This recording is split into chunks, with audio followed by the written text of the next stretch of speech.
Hey, I got my festive gear on to just celebrate the snow day. I don't know if you're getting snow too, but it's snowing outside like crazy for us here in Philadelphia region.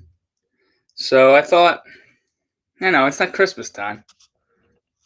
Clearly, it's not Christmas time, in case you forgot. But kind of like some snowflakes going on this guy. I said, why not throw on a costume today for the read? So I hope you're not too distracted. Other good news, in addition to my colorful sweater, you notice it's the Griswold Family Christmas sweater too. I mean, you've probably picked up on that. Christmas vacation fans out there. Is a dry newspaper. We got a dry newspaper today. I was pretty surprised because right now there's a good coat of snow outside. There's probably a good 3 inches right now, I'd say, in my driveway, and I pulled this out from beneath the snow, so it was buried in the snow. And the fact that I was able to retrieve it without, any moisture, it's pretty awesome. So I'm excited. Kind of made up for the last time around when it was soaked a couple days ago. But all that being said, we have a snow day read ahead of us here. And so that means we just kind of got to get started on it. Because, I don't know what it is you might have to do today because of this snow situation, if you are getting it. And if you're in Texas, sadly, you're not even sure watching this because you can't get any electricity or online or water or anything, which is just a tragedy. So maybe we'll read a little bit more about the plight of Texans in this newspaper today. But I think the first thing we should do is just open it up, look at the sections, and enjoy the snow day read because, it doesn't happen every day, although it seems like this winter's been a lot more snowy, a lot more icy, a lot more treacherous than last winter. Why not, though? I mean, it is 2021 just doubling down on 2020. So all you really can do is separate sections. That's really it. That's all you're left with.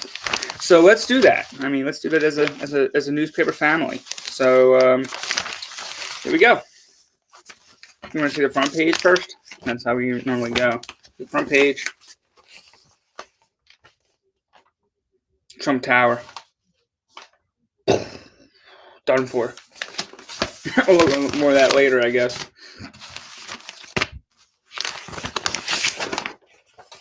Region.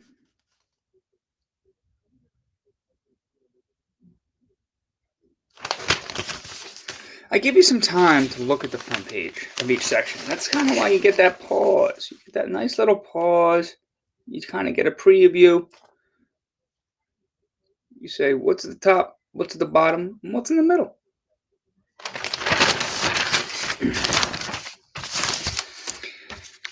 And then lastly, food and dining, which we typically skip through. But we'll take a quick gander to see if there's anything of interest in there for us. Strangely, and I don't typically see this on a Thursday paper, but there's a bunch of coupons and whatnot in here. Bras, I don't need, but shoes, other things. I'm going to just discard those, but there are some circulars, as I've heard them called in the past. So if you want some coupons today or if you're into that kind of thing, you got it. What do you say we start with sports? You know how we typically do that? Okay.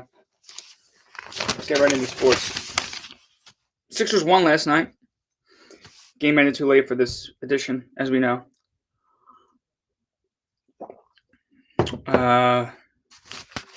Rockets made it close there towards the end. Sixers pulled away. Made some big baskets. Embiid once again showed up like a beast, like the MVP he is, and closed it down. Simmons, late scratch, I think. I'm pretty sure.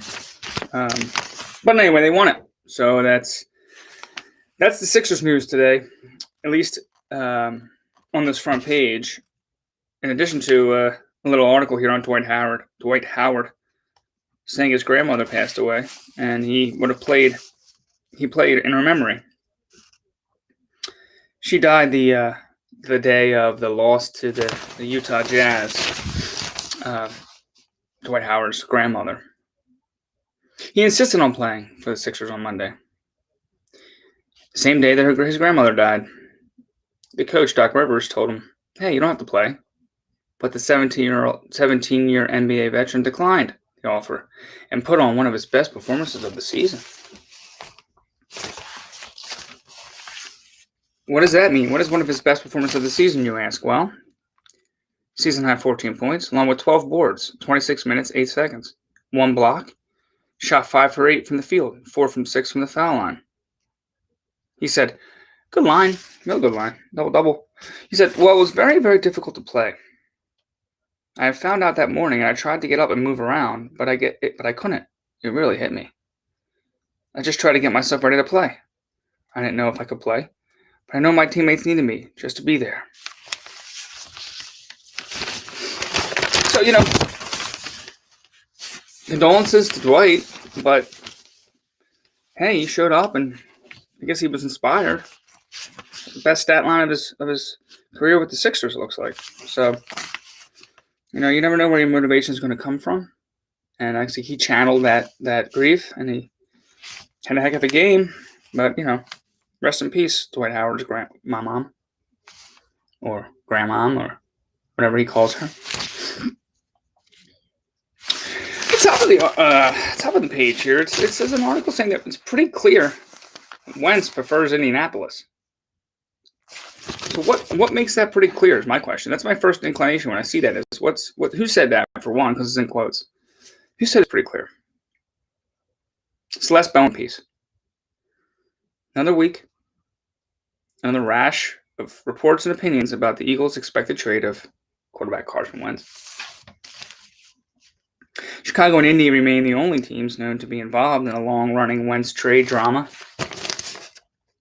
On Monday, Albert Breer from Sports Illustrated, MMQB, that's Monday Morning Quarterback, reported that Chicago was a frontrunner, but said it was pretty clear, quote, that Wentz preferred Indy. Beard's take was that the Eagles needed to convince Wentz the Bears were his only option if he really wants to leave Philly.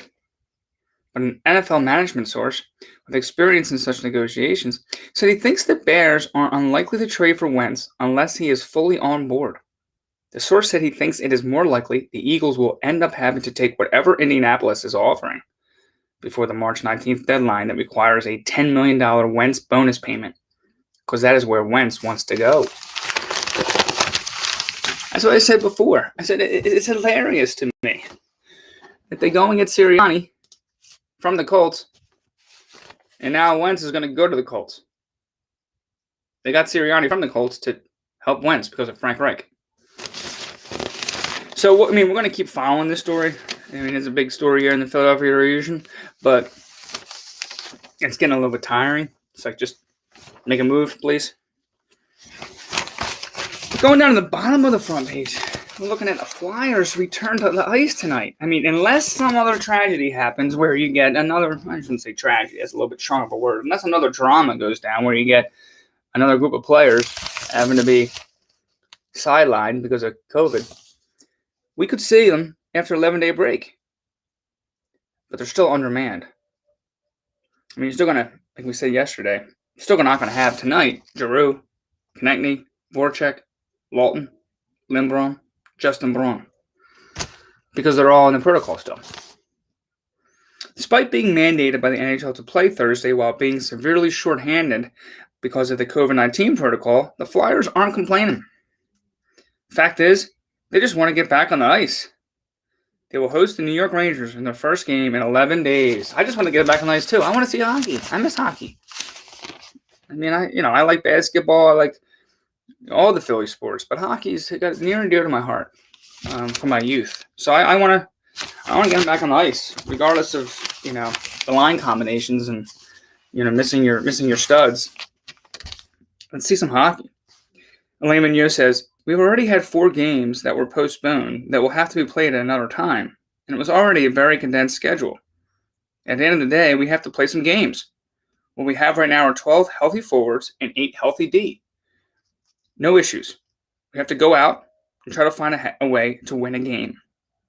JVR agrees. We're happy to play. Gee, I didn't realize that. They got 4 games that they got postponed, so they got to make those up. They got to fit them in. That's a tall task, I would think, with this shortened season. Hey, we all gotta kind of go with the flow, you know. Take the punches and bounce back this day and age. So, Flyers aren't immune. No one is. All right, so here's the thing about Simmons sitting out. He did sit out, and it was because of an illness. That's what it says. Stomach flu, according to coach Doc Rivers. Shake Milton also didn't play last night. 4th straight game with a sprained left ankle. I saw the pitchers and catchers return for the Phillies. I don't know. I can't get in the baseball mood. I just can't. I just feel like it's not, maybe because of the snow outside or, you know, all the other dramas going on with the other sports teams and me following them and the whole Wentz saga. Baseball is just not even there, not even close to the radar right now. So maybe as the spring approaches, gets a little bit nicer out. But for now, I'm going to stay zeroed in on the winter sports. Let's take a look at the standings. What do you think? The standings haven't changed, except for the game last night. Of course, the Sixers put up a W, so they're 19-10 now. Drops the Houston Rockets to 11-17. Flyers have dropped all the way to 3rd place in the East, behind the Islanders, with 18 points. Again, because they haven't played 4 games that they would have played.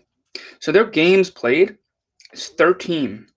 Now, it's surprising because at the other team's games played, I mean, New Jersey, they had 10. And that's because they were also in the protocol for several weeks, just like the Flyers were. But most teams have around 15. Actually, surprisingly, many teams have only played 13 games. This season is just nutty. I can't, you know, who knows who's playing and when. With that uncertainty in mind, let's look at some more uncertainty that people try to predict or forecast, known as weather.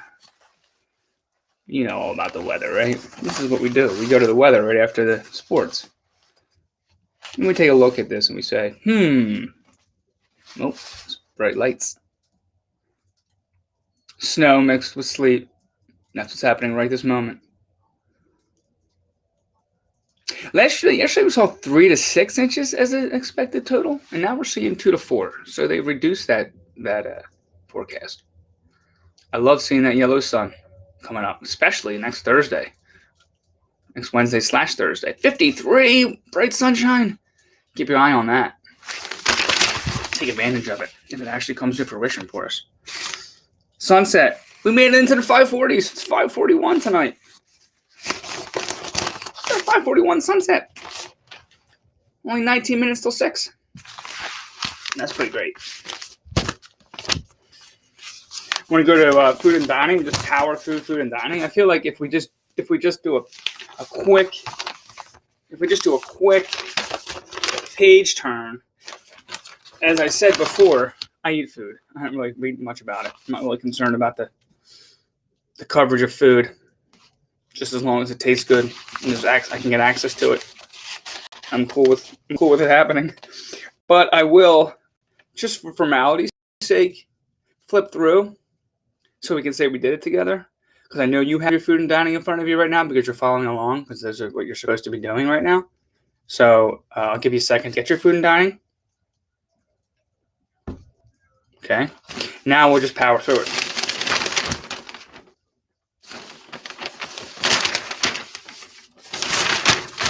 See? Told you.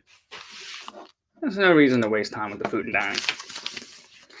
Hey, for those that are diners and foodies, I'm sorry about that, but you can go on Inquirer.com and you can read until your stomach is full about food. For now, though, we're going to go to the region. In the regions where it gets a little deep, because we know this stuff is hard hitting. We know it hits right at home because it's the region nearby. So, it takes a little bit of time for us to just make sure we do a due diligence. One thing calls to my attention right off the bat is this delay again in the school opening at the Philadelphia schools. It was going to be February 22nd. Now it's March 1st. And then it's going to be March 8th. And then the 15th. Like, when is it going to end? When are they going to get these kids back to school? You want to read why it's delayed? It looks like word from the mediator is awaited, but I want to get a sense of, is there any other issues that are kind of causing this delay besides waiting for the guy to weigh in to say that the box fans are working or whatever it is that the mediator is supposed to be investigating? Philadelphia School District, this is a Kristen A. Graham piece. As you know, she covers schools in Philly for the Inquirer. Philadelphia School District has pushed back its reopening date for a third time. Superintendent William R. Height Jr. said Wednesday that 9,000 pre-kindergarten through second grade students won't return on February 22nd as planned, but will instead go back March 1st amid an ongoing building safety dispute between the district and its teachers union. Students have been scheduled to return Monday. The news left him, quote, deeply disappointed, the superintendent said. Height maintains the schools are safe, but said he will not bring children back into classrooms that aren't ready for them.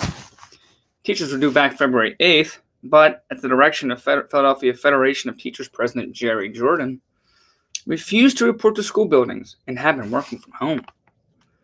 City school buildings have been closed since March 2020. Quote, children need to come to classrooms that are ready to receive them, classrooms that are set up, Height said at a news conference at Cayuga Elementary in North Philly. Height and the Philadelphia Federation of Teachers are still awaiting a... Hang on, I'll get there.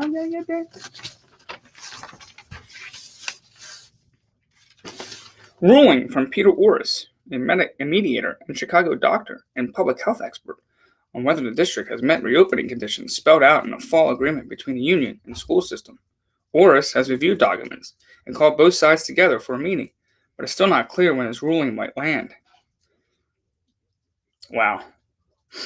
He just threw his name out there. Peter Orris. Hopefully his email address isn't easily accessible in Googling because he might get inundated with parent advocacy one way or the other. Let's just imagine you're a Philadelphia parent. You want to send your kids back to school. Your plan was February 8th, whatever the first one was. Then your plan was February 22nd. Now it's March 1st. You're like, hey, Pete, I don't know what you're doing over there, but can you, tell someone that this is okay? Can you just... I got to get my kids back to school. So, I hope that... I'm not saying it shouldn't be done safely. Of course it should be done safely, but it seems like a little excessive now, the amount of time it's been taken to get our children back in school.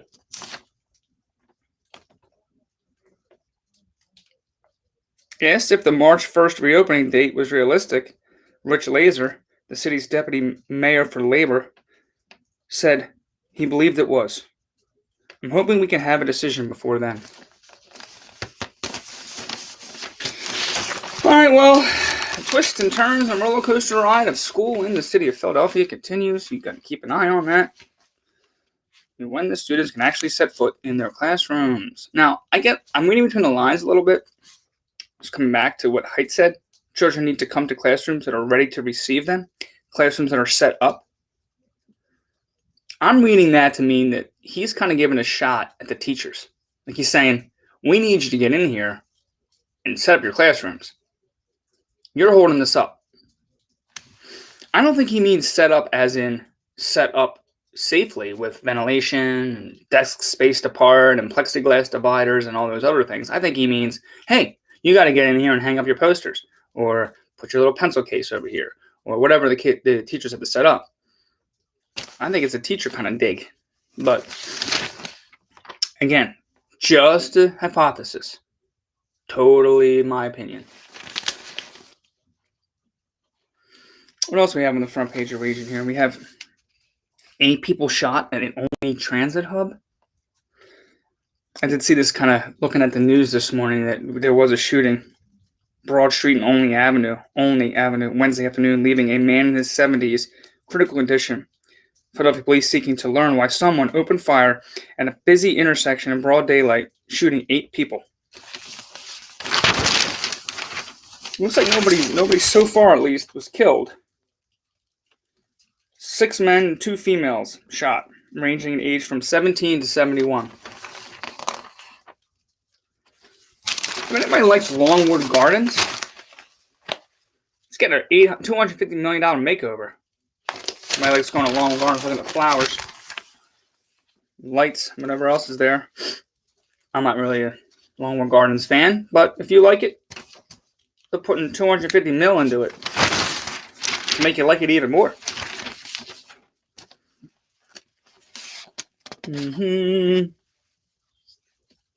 Moving on to B3, B4. All right, we're on B5 now. I'm going to B6. And of course, once I get to B6, I see our girl. See our girl. A woman? A lady? I don't know. A person? Whatever is the proper nomenclature. I see CAROLYN. I see you. I see you, CAROLYN. CAROLYN.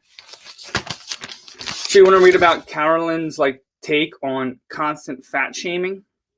That's what the headline says. Constant fat shaming is cruel. CAROLYN hacks. A vice columnist started. First we do this, then we do scopes. Scorpio scope. It's a snow day read, so I'm going to go a little bit slower with the advice column today. Maybe I won't. I don't know. We'll see how it goes. My mother-in-law is 75. In great shape. Yay! It does say yay. Y-A-Y. She's also a fat shamer. Harping endlessly on diet and exercise. At least once a day. Every day when we visit. And saying things like fat kids are better off dead than living with their health problems. At her brother's funeral, she marveled out loud at the weight gain of the sister-in-law. We were told to pack workout clothes because forced gym workouts on their guest pass are a thing now. My husband writes all this off as harmless behavior because she never directly insults anyone to their face. She just kind of whispers it behind their back. Look how fat that person is. That slob. I'm gonna say that in my face. What's up, Mom? I'm at a loss for what to do. I can't even leave the room because I just know she's inwardly criticizing the size of my butt as I walk away. CAROLYN. She says this. Here's her answer. Which is worse? 1, saying, quote, fat kids are better off dead than living with their health problems? OMG. Or 2, declaring her harmless because her insults aren't to their face. I think the first one. Please tell him it is not harmless to you. It upsets and disgusts you and ruins visits because it's pathologically cruel. Then opt out of spending time with this hydra. For your own well-being, explain to your husband exactly why, unless he has some other way to address it that he's willing to take on. You can leave the room too, by the way. Anything she says about your butt only proves she is one herself, in addition to proving a point. That's it. That was her response. And she said, tell your husband to get his act together and tell her to stop. I would wonder if I'm if I had my druthers and I was in this situation. Depending upon the closeness I have with my mother-in-law, couldn't I just say, hey, Gertrude, this ain't going to cut it. This kind of behavior. Gotta stop with this. And couldn't you talk to your mother-in-law yourself? Maybe not. Maybe they don't have that kind of relationship. You thinking about a bonus question here? I don't know. There is another question. I'm not going to read it. It's about somebody expecting her first baby. And his father being only marginally involved, though he lives nearby. There is a bonus question. which is always exciting for those that like the advice column, but I'm not going to read it because I want to move to Scorpio's horoscope, but you can read it online, Inquirer.com, and the Washington Post. I think she's syndicated. Miss Hacks. As I mentioned, I'm going to check out the scopes. Is it another bogus scope? Or is it close to some sort of reality? Only one way to find out. How many stars today? 4! Whoa, Scorpios, 4 stars. You can settle any legal matters amicably. Be aware of how others are advising you, and balance their advice with your own insights. File documents, complete paperwork, and forms. Anybody out there have any paperwork they need to sign and complete, mail, and stamp, and address, and file? Well, do it today. Do it today, according to Madeline. Today's the day to do it. Only for a Scorpio, though. The rest of you, you can put it off. For whatever you want. There's your Scorpio scope. I kind of think it's a little bogus. I got nothing to file. But who knows? Maybe a couple hours from now, some paperwork will appear, and I'll have to file it.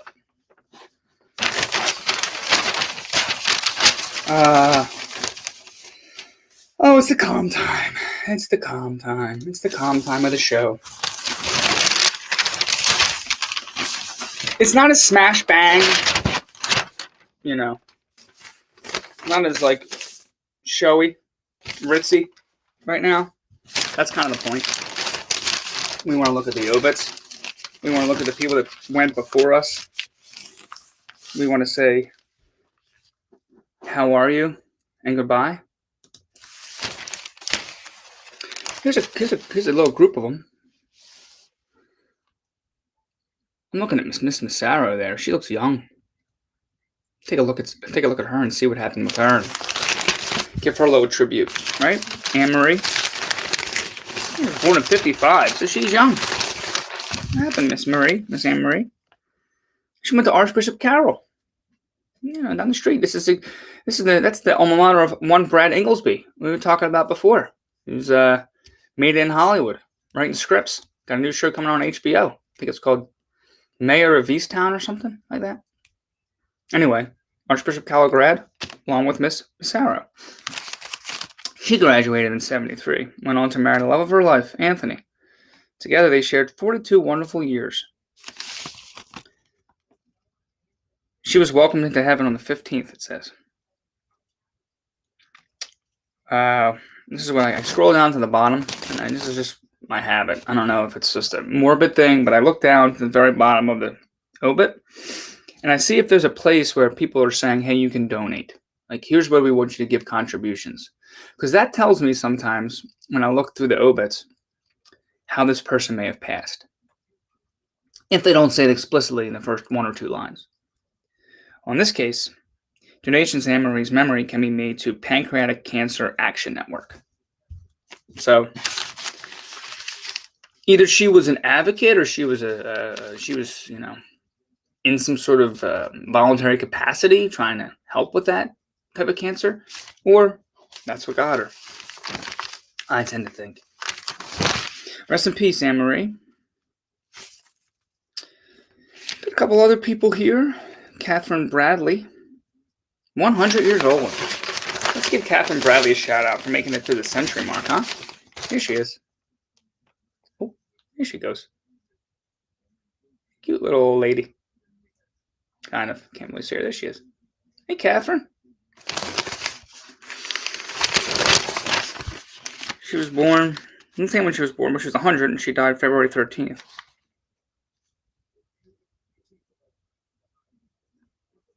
Kind of a short obit. Nothing really particular about her life here. Just who she was survived by, but still made it to 100. Worth a shout out.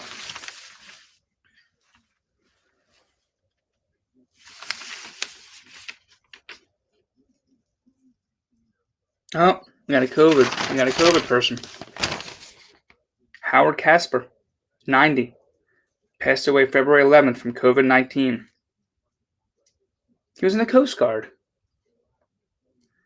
when he first met his bride-to-be, Nancy, at Horn and Hardarts in Ballackinwood. They shared 63 years traveling the world, collecting art, and surrounding themselves with cherished friends and family. The Casper art collection can be found at Lankenau Hospital in Linwood. As a builder, Howard and his partner, Harold Suckernick, built more than 5,000 homes in northeast Philly. He was an exceptionally generous man and wished to make life a little easier for all whom he encountered. God bless Howard Casper and the rest of the OBIT people today. I wish you sweet dreams, peace, calmness, wherever you are, wherever your spirits are. Okay. Now, we're on the last section. I believe we made it to the last section already. I'll keep going like this for explanations. I got a little cheat sheet over here, and I haven't made it quite in front of the computer, so it's kind of behind the computer, so I kind of have to bad prep on my part. Sorry. It's not the impression I want to give. Well, I'm going to be composed. Tomorrow I'll make sure to move it over a little bit to the left. Until then, let's scroll through. I mean, I showed you the front picture here. I mentioned it in my opening. It's Trump Tower, or Trump, what is that? Trump Plaza. Shuttered since 14. Implodes in a cloud of dust. The closing scene in the former president's Atlantic City reign. Good riddance. Sorry. Is that bad? How about peace out? Later.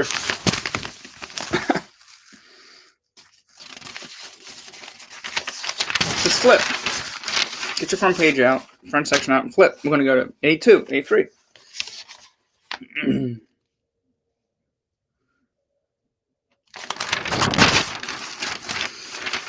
I'm looking for anything on this Texas situation. I mean, we hope you've been following it.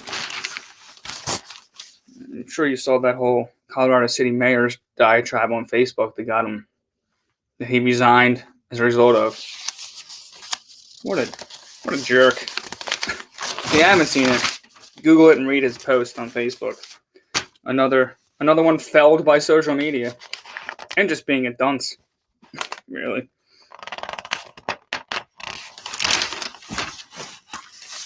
No, wow, there's a lot of ads here.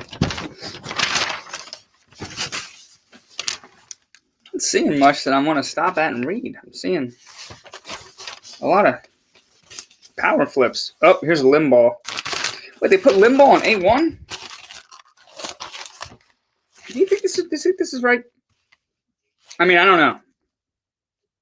You think Limbaugh deserves front page? I mean, I guess he does. I mean, he's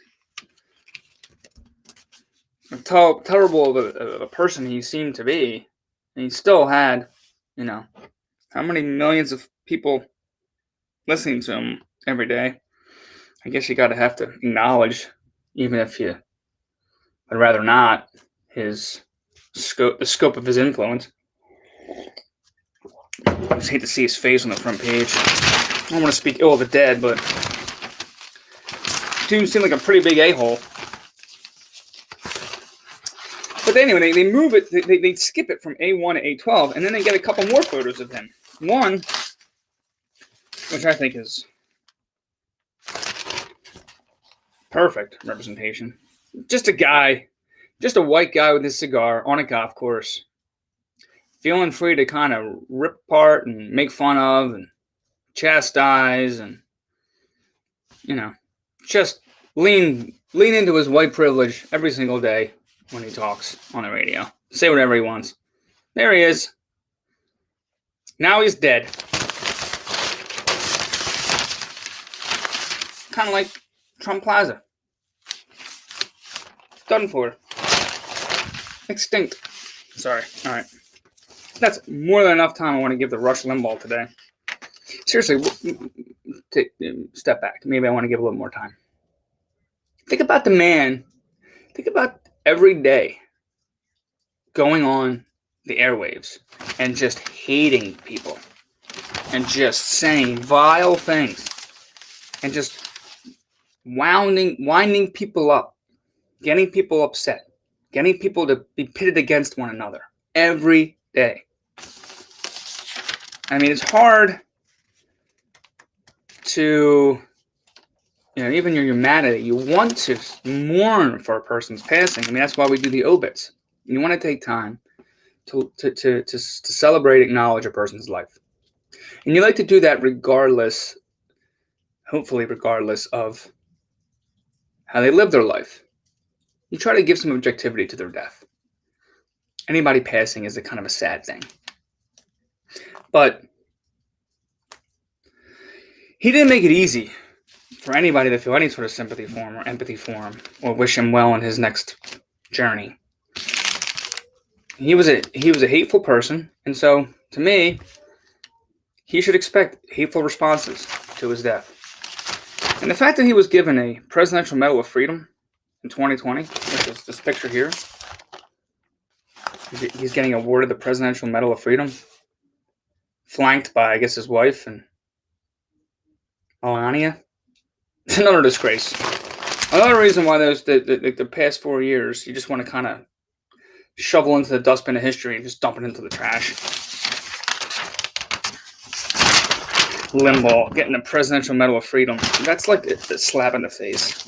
I like to see who else has that, who else has been given that. Maybe I'll do some Googling, find a list of those that have also received that, and just wonder in my mind, are those people, prior to Rush, and then those that are going to be after Rush, they're in the same category as that man. It's like, thanks for degrading my Medal of Freedom, Trump, by adding Limbaugh to the mix. Okay, that's way too much time I gave to him. Now we're going to be at the inset business section. And there's another piece about Bitcoin. What's driving the Bitcoin value? We saw yesterday it surpassed 50K for one Bitcoin. Nuts. Apparently endorsement by big companies helped boost the price. It's quintupled in the last year alone. So what's driving it? We asked experts, including Zach Stewart, managing editor at CoinDesk, and he gives you responses. He says, here's the reasons why, according to him. I'm not going to get too much into it because there's like a what is Bitcoin? There's like a whole FAQ kind of thing going on here. So if you want to look at that, it's by Sam Wood. He's a staff writer over at the Inquirer. You can go on Inquirer.com and read about what Mr. Seward's take is on why Bitcoin's going up. What's this little thing? Is there a fight between SoulCycle and Peloton? A fight over the right to say spin. Peloton Interactive Inc. has gained cult status during COVID-19 as gyms have shut. One thing it has been able to do, use the term spinning. Somebody copyright that?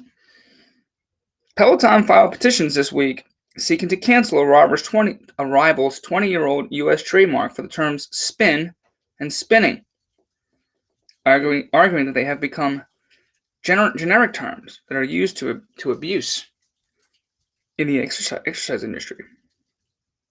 Mad Dog Athletics, Inc. has threatened trademark infringement litigation against countless fitness industry participants who use the term spin or spinning. So it's not SoulCycle. My bad, SoulCycle. Take it back. It's Mad Dog Athletics, which I've never heard of before. Quote, spin class and spin bike are part of the fitness lexicon, Peloton said in this petition. Even 5 minutes of simple Google searching reveals that everyone in the world, other than Mad Dog, not the alcoholic beverage, for those out there that dipped into that in their younger days, or now, if you're still in the Mad Dog, more power to you, understands that spin and spinning are generic terms to describe a type of exercise bike and associated in-studio class. What do you think? I mean, I could see both sides a little bit. Like, hey, we were in front of the game here. We came up with spinning 20 years ago, and we trademarked it. So, don't fault us for being trailblazers. But on the other hand, it's like, yeah, everybody and their mother calls it spin and doesn't think of Mad Dog. at least in that capacity. So I can see Peloton's point too. All right, let's move to letters and op-eds. Here we are. You know what that means? It's today's letter. What we do with today's letter, for those not informed and not aware, we take a look at all the folks right here who wrote letters into the editor. All these folks are just regular old people from the area or the country that said, I read that article in the paper yesterday, or whatever, or I read it online. You should be reading it in the paper. You should be reading the paper. But I read it online, perhaps, and I'm moved to write a letter and set it in. And hopefully it's going to get published. And the Inquirer says, this is a nice letter. Let's publish this one. And then I say, of the ones that were published, which one do I want to read to the world? Here are our choices today. J. Savage, Philadelphia. Tiny home village, ill-conceived. John Baxter, Flowwood, Mississippi. See, I said around the country. Vision Zero needs scientific approach. John Lyons from Downingtown. He says, safeguard public schools. Curtis Ponce, Philadelphia, breaking from Republican Party. And Joseph Karras, Westchester, bar Trump from holding office. Excuse me. All right, so I got to do Curtis Ponce. Says he's breaking from the Republican Party. Is he breaking from the Republican Party, or is he just saying, generally, people should break? Let's see. And there's only one way to find out, and that's read his letter. I have been a lifelong registered Republican, but intend to terminate my membership in that party. I applaud the 10 Republican members of the House of Representatives who voted to impeach former President Donald Trump, as well as the 7 Republican senators who voted to convict him of committing impeachable offenses. But the sad fact is the Republican Party has become a cult. I didn't say it. Again, this is just a letter from a person. I'm just reading it. As evidence in countless ways, including the repugnant consequence that those Republican members of Congress who voted, quote, against Trump have been censored for doing so by Republican Party caucuses in their home states. I no longer wish to be associated with a political party that favors allegiance to one person over loyalty to our Constitution. As last I was aware, we are still a country of laws, not of people. I pray we remain so. All right, Kurtz. You know I can't help but this bonus. I see this. I gotta do a bonus letter today. I gotta do one. I gotta do a bonus. Safeguard public schools. I'm a sucker for a public school kind of piece. So here we go. This is John Lyons out of Downingtown. He's got his email address in here too. Judging the teachers' union's role in getting the schools open by someone from an out-of-town conservative think tank is hardly objective. They will question the integrity of the union just involving snow days, let alone with a pandemic. The demographics of the student body and the relationship between the union and the public school system were not taken into account. Unlike the other education systems mentioned, he's talking about an article from February 15th called "Should PA Increase Education Funding by Raising Taxes?" So he's responding to that piece. Unlike the other education systems mentioned, the student body is largely composed of students from families of essential workers who cannot afford the cost of a semi-private education and are at a higher risk of carrying the virus. This puts fellow students, teachers, or worse, and innocent immediate family members at risk. Many of the schools are in poor conditions. Asbestos was considered dangerous in the 70s, but was only addressed recently as a good example of why the unions should question where the schools prioritize the CDC guidelines. That wasn't worth the bonus read, I'm sorry. That wasn't worth the bonus read. It was kind of a weak letter. You never know what's going to happen. You never know if you're going to get a solid piece, a solid take, or a not so solid take. So, I only read the letters. I don't write them. Now I want to look lastly. The last thing we do, the very last thing we do, is we look at the featured op-eds. Let me see. 1, the Inquirer needs a racism intervention. That's surely a response to the report the Inquirer commissioned and then published regarding the lack of diversity in the newsroom, as well as lack of diversity in coverage of stories.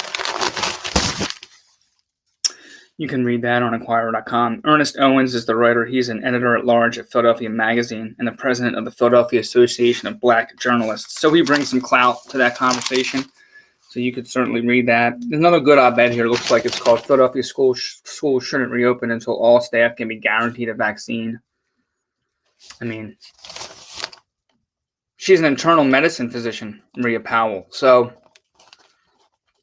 probably a powerful message that she's putting forth, coming from a place of standing. So that's interesting to read. Maybe I'll read the first paragraph, right, just to see how she leads this. As a physician and a parent of elementary-age children, I was eager to read the recent guidance from the CDC on strategies schools can use to lower the risk of SARS-CoV-2, the virus that causes COVID-19. Just say COVID-19. Just say COVID. We know what you're smart. Just say COVID-19. The CDC guidance is an important step toward reopening schools, and I applaud their attention to masking, physical distancing, and maintaining healthy facilities. Blah, blah, blah, blah, blah, blah. But here in Philadelphia, vaccination of school staff is critical for a safe and successful school reopening. Why, though? Can we get to why you believe that? Like, based upon science? You just want to make it up as you go along? Okay. You can see where I'm leaning here. I don't want to get too much into it. It doesn't seem like she really, other than saying we just should get it done, I don't see this. As far as I know from my work and my research, there's no medical authority or health governing body that is saying we must vaccinate teachers before we open up school. None. So I don't see anywhere here where she's citing a source, medical experts other than her being an internal medicine physician herself. It says this has been decreed and recommended by a large institution, so we need to do it. If anything, they said you don't. Part of me wonders why the Inquirer, frankly, going to kind of get on a soapbox here, why the Inquirer would even publish this piece.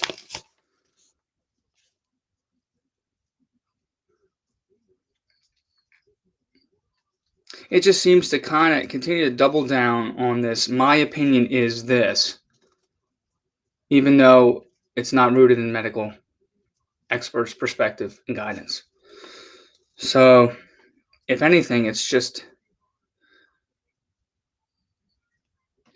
I should probably read the whole thing. Ensuring all school staff are able to be vaccinated before opening schools can also help manage school disruptions and reduce uncertainty. New CDC recommendations advise that individuals who have been fully vaccinated do not need to be quarantined, even after exposure. Okay, well, that doesn't mean they have to be quarantined to go to school. Again, if you are vaccinated, you don't have to be quarantined. That's not saying you need to be vaccinated to go into school.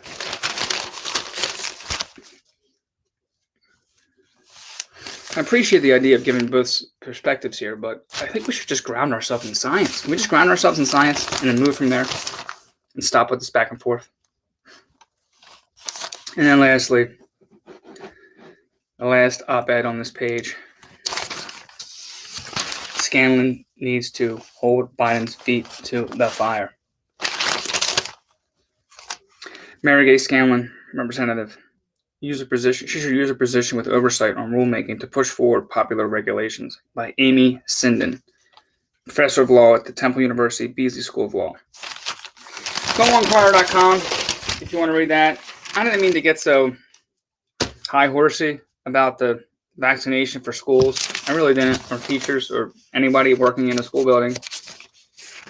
I just feel like once the vaccination happens, there's going to be the next hurdle that has to be jumped. And then once the next hurdle is jumped, there's going to be another hurdle they're going to say that's in the way to getting kids back to school. And then there's going to be another one and another one.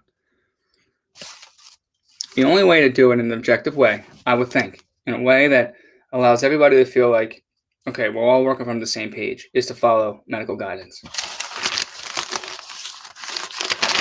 Follow the science. If they say mitigation strategies like masking, distancing, hygiene, adequate ventilation, that works, you don't need the vaccine, then that's what we should be doing.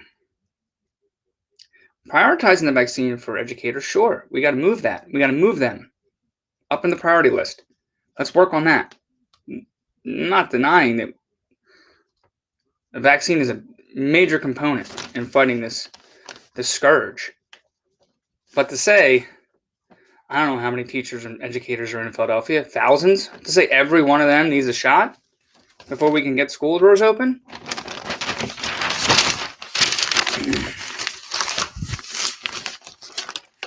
And with that great news, I'm going to move on because I could talk about this all day. Clearly a passionate issue for me. Instead, let's go back to the snow. Let's go back to the nice, snowy weather outside today that we can all just look out the window, take deep breaths, try to recognize other perspectives, even if they're not grounded in any sort of science or reality. And we're all entitled to our opinions. Isn't that a great thing? It really is. At the end of the day, that's what we're all about. That's what America's all about. Good or bad. I just want kids back to school. That's all. Okay. Anyway, that being said, have a great rest of the day. I hope you enjoyed this read. I'm contemplating in the future, surprise, like a last minute surprise here. I'm contemplating, if I can locate it,